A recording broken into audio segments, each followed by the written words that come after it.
Hello everyone. Today I'll create the most amazing but transparent text effect in Photoshop. So without any delay, let's start.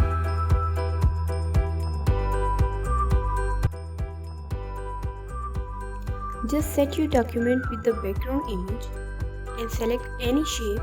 Upon there you will put your text. As I selected rectangular tool,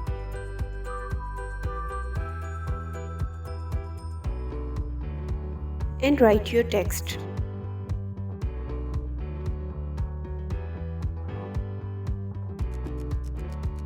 And just set it upon that rectangle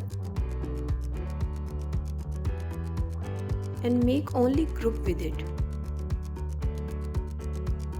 Now right click on your text layer.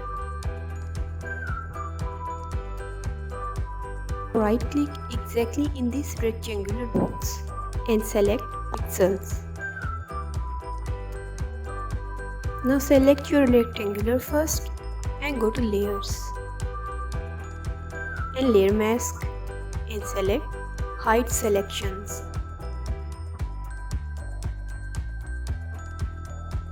That is all.